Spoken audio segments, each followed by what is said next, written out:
Welcome back. We're working in RPG Maker 2003, and the last time we did, I spent a lot of effort on a couple of small details to kind of try and make the game take shape a little bit. And now we want some actual gameplay to form, which means we want to be able to go out and fight monsters and come back in and rest and level up and that sort of thing.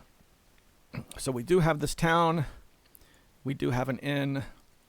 So let's start by making the inn actually function. Okay, so we're going to put, there we go. It's going to be pretty simple. This is a small town, so there's going to be a little desk like that. Yeah, and then a little, let's see, like a room like this. Yeah. Here we go. No, there should be two. These are too high, there should be two. And then over on the right-hand side, we'll have some beds.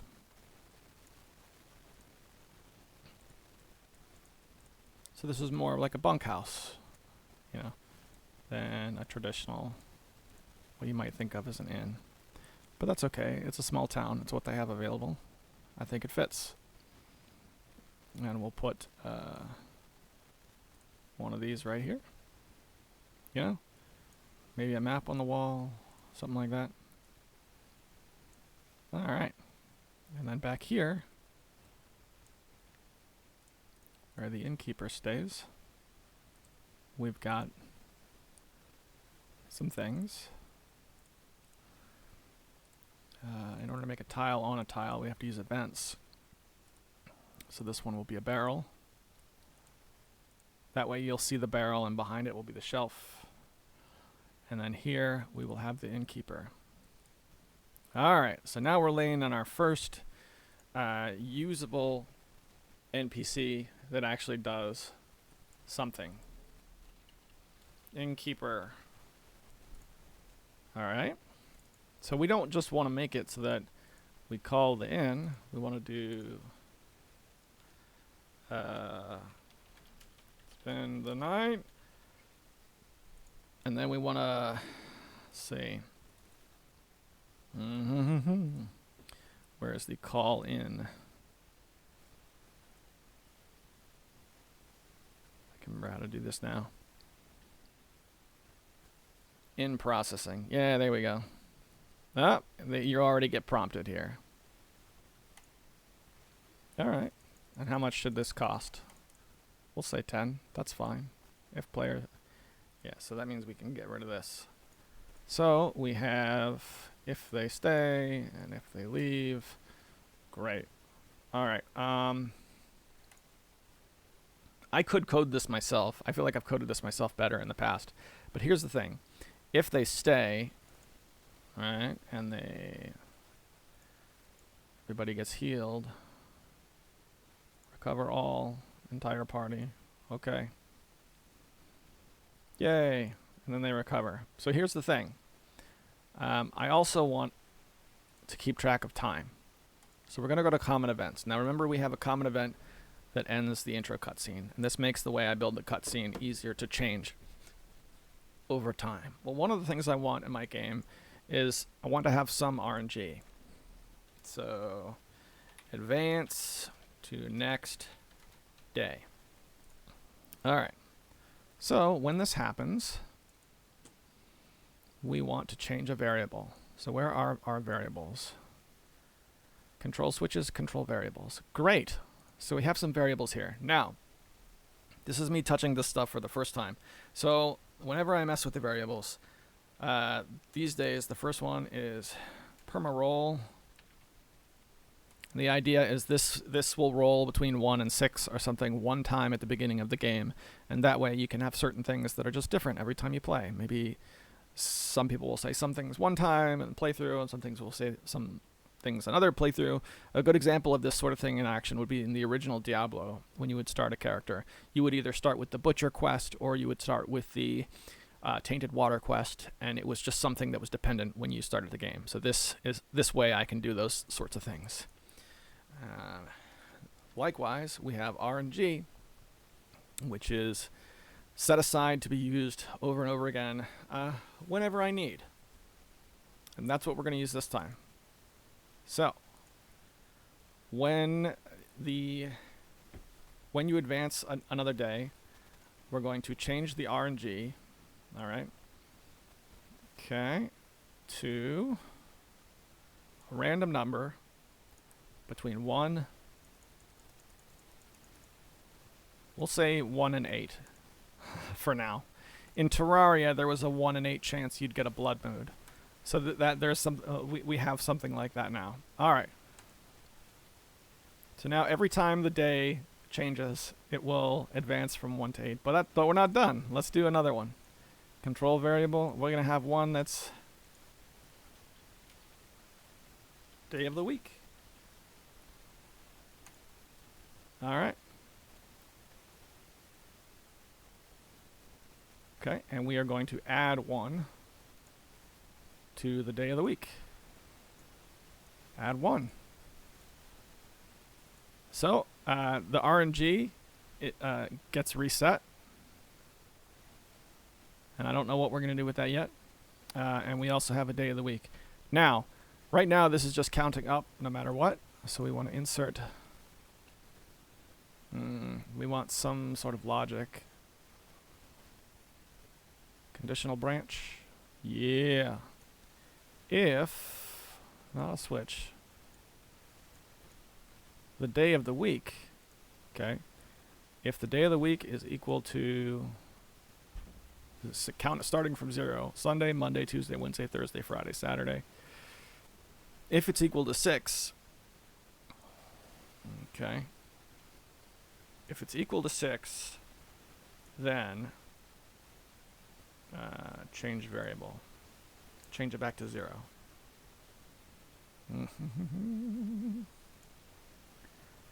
Control variable, set the day of the week to 0. If it's 6, instead of advancing, set it back to 0. Else, add 1. There you go. So, now, when we go back to our in, all right, hey, in cost whatever, recover the entire party, but also call event. There's call event, add event processing, end event processing. Call event, also advance to the next day. All right.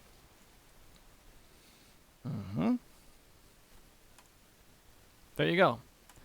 So when you talk to this guy and stay at the inn, you'll heal, and you will also advance by 1 day. So that way we can make it so that there's a chance out on the world map. We can use those numbers that flip to make it so that there's a chance it could rain. You know, there's a chance that it could have a thunderstorm. There's a chance that you could have a blood moon like in Terraria. And each one of those events will change the way the rest of the game behaves. Like, say, I have a little muddy area down here, or maybe a beach. Maybe those are areas you can go to, but when it's raining, they're flooded out, so you can't get in, or something of that nature. I want to make this adapt and be more dynamic, changeable. So that is a good way for me to do that, using that bit of event processing. All right, so now there is an inn you can stay at, as simple as it may be. Let's add some sort of monsters. And this is where game balance, I think game balance is a really delicate thing that requires doing the same thing over and over again a lot. So we're going to do a couple things. First thing, one rule is that there's 2 islands here. They should have different types of monsters, okay? This portion is not going to be accessible right away.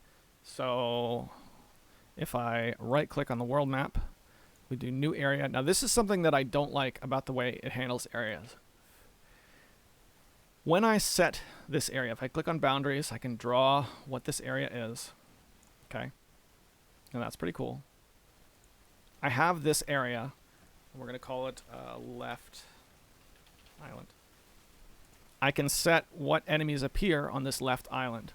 But What I can't do is I can't make it so that the area is only in effect based on what switches or variables are in effect. Like I would love to make this where it's like, you know, in case the RNG for the day is a certain number or whatever it may be, then this crazy thing happens and then the monsters are different. Can't do that with straight up area creation for encounters. That kind of stinks. I think that's changed in later versions of RPG Maker, but that's okay. We're going to work with what we have right now. I don't know what the basic monsters are, and they're going to have to be updated at some point, but we're going to say grassland 1, 2, 3. Okay. There we go. And you can see now I have this left island appear in my world map as an area. Area settings. I still see no way. There's no like properties, nothing like that. There's no way I can make this variable based.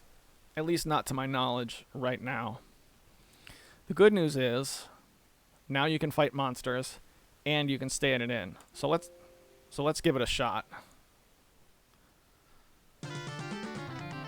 I already hate this for introduction music. We've got to fix that. But at least it's not the default. The heroes are shipwrecked and must build a raft to escape. Alright. So we end up at the shipwreck. Okay, now if I walk around here long enough...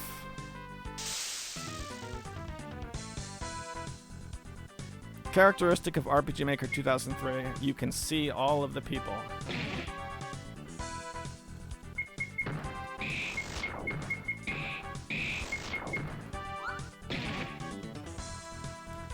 In my opinion, these statistics, given that I just started the game, are crazy and should come way, way down.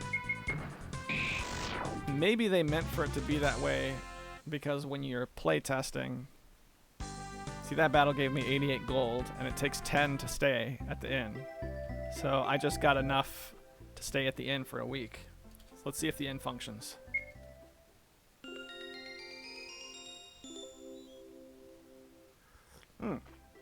So we just stayed there. Great. So now let's press F9. We have advanced to day of the week number 1 because it starts at 0. So now it's Monday. And the RNG has picked 5. I need to label this because the way it's set up, this automatically changes every day. I'm not going to want to reuse this in normal event processing, so I might have to rename this one. But for now, let's test if we put this up to 6, okay, and I stay again. Oh yeah! All right, let's try it now. It's still 6, so something didn't work right. So that's wonderful. So what went wrong? If it equals 6,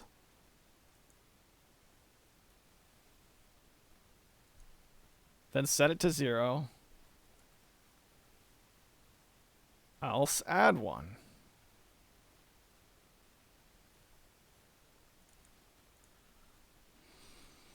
Okay. If it's equal to or greater than. Let's try that.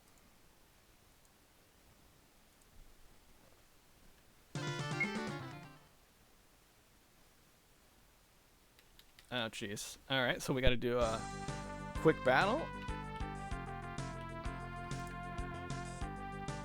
Oh, there's no enemies over there. Only here.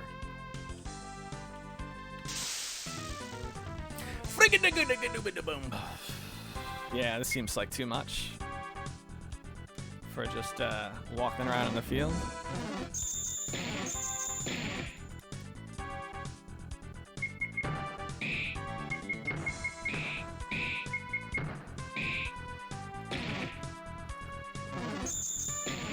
Yeah, this should be really simple monsters that...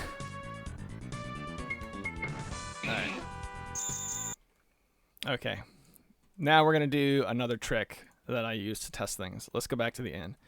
I want to be able to make it so that I can have money here when I play test it without having to do that. So here's what I'm going to do, okay? Let's open this up. And we're going to add a new page. So we have 2 pages now. And we're going to call this Debug Tools. All right. So we'll add a switch. Debug Tools. All right. So if Debug Tools is on, then this will be, you know, what do we like? I like food for some reason. Oh, a dog. It'll be a dog. It'll be a dog that will play a sound effect and give you gold. Change gold, increase by 11. That sounds good. He also needs to make a sound effect, just so that you know. It has to give you some sort of feedback so that you know it worked. Would it be dog or bark? Yeah, here we go. Okay. Let's try this one more time.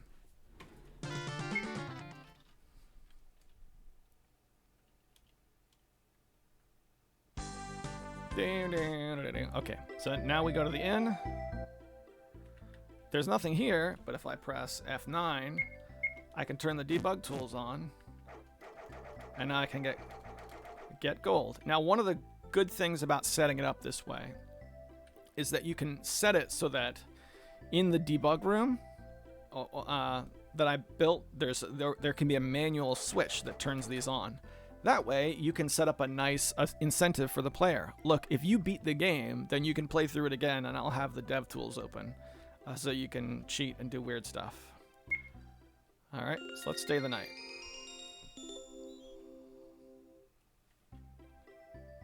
Okay. Day of the week went to 1. RNG went to 5 again. Let's do it one more time.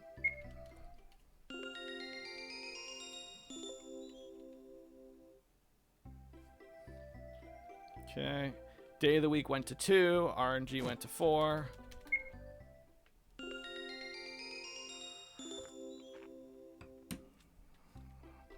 Day of the week went to 3. RNG went to 8. Good. RNG seems to be working. Day of the week so far seems to be working. So let's set it to 6, which is the last day of the week. Again, because 0 is counted as a day. So this should set it back to 0. Okay. It doesn't. Why doesn't it? If day of the week is 6, then set it to 0. What is it about this that's not working? Advance to the next day. Let's go to... If day of the week is greater than or equal to 6. Oh, the variable it's setting is not the correct... Is it? No. Then set day of the week. Set to 0.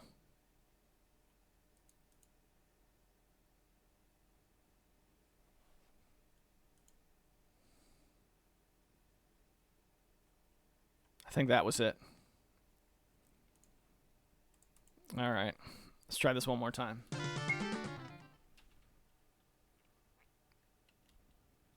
Yeah.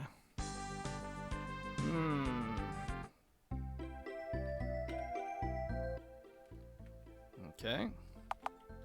Oh, you know what? Let's move off of that. Turn on those debug tools. What's up, doggy? What's up, doggy? All right. F9. Turn them back off again.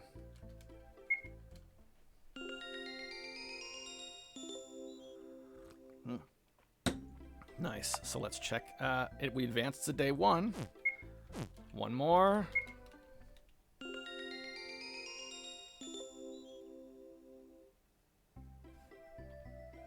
Advance to day 2. So far, it's working. So let's get us to 6. Oh.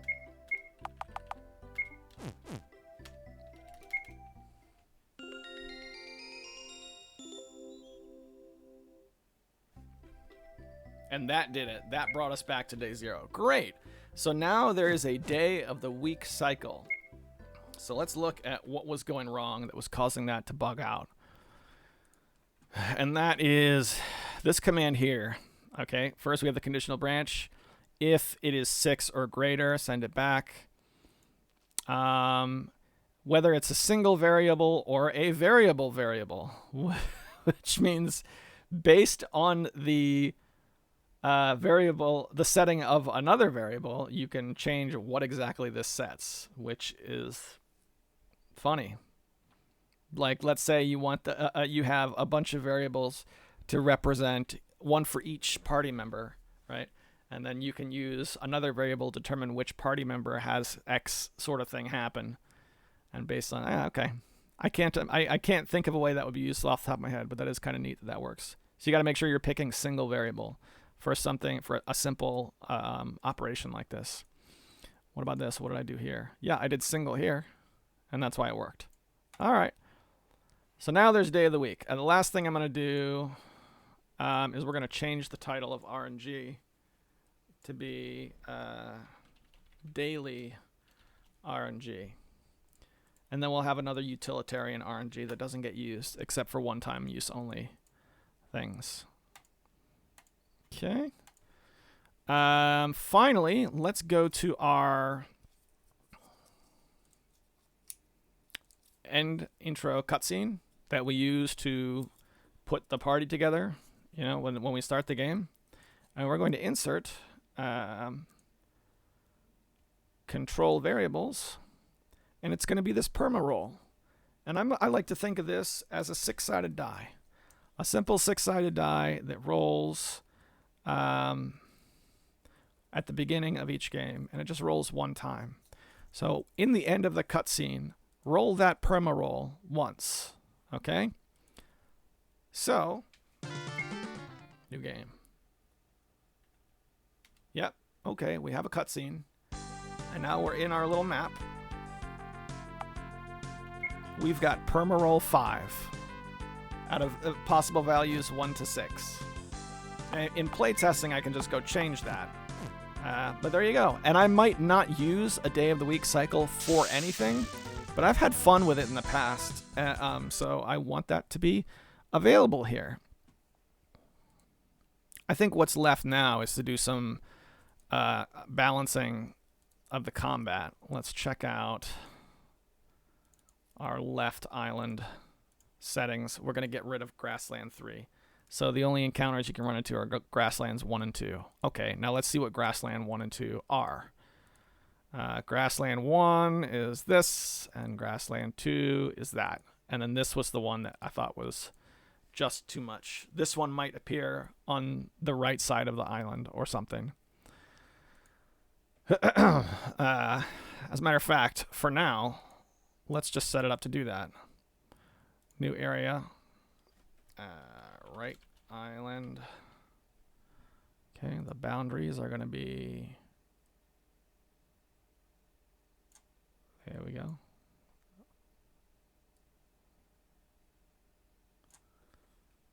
All right. This one will have Grassland 3 and Grassland 2.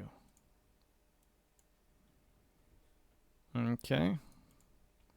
And what about the world map? We want to make it so that set encounter rate 25. We want to drop that down. I think dropping it down will make it less likely for there to be encounters. This is the world map, so they shouldn't happen that often.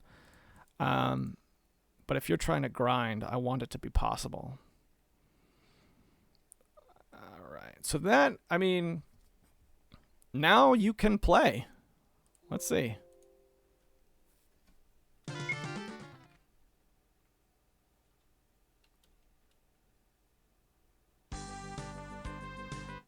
Okay.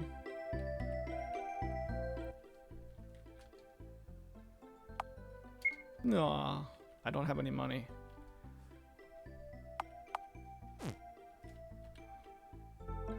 So, the problem now is that there's no reason to try and go out and fight monsters because there's nowhere to go and there's nowhere to do, nothing to do with money or experience that I would get from leveling up. So that means the next thing I need to add is some sort of item shop. Item shop. and then I'm going to do some adjustment of balance. The balancing I'm not going to do on camera, but let's just take a look at how that works, just so we can see. Actors. Okay. Everybody's starting with a club. Parameter curves.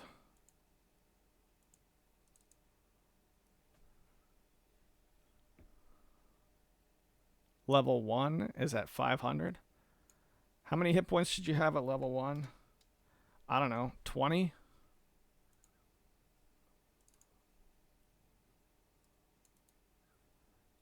And then level 2, you go up to 530 again. All right, so inferior type. Okay. That still puts you at 215. That doesn't seem to make sense to me. It seems like big numbers right out of the gate for no real reason. Which means if I were to set this what feels right, we go to max HP, generate a curve. Level 1 will be 20. Level 999 will be, I don't know, 3,000. We want it to be slow. 20, 23, 28, 33. That's more like a Dungeons and Dragons. I like that. I like that. That's really... The reason I have it like that is so that there's always the ever-present threat of death. Okay. And we will do this the same way. Let's generate a curve. 10. And the max will be 600. Oh, wow. Okay. So at level 1, we have 10, then 13, 18, 23. Great. Okay. Attack.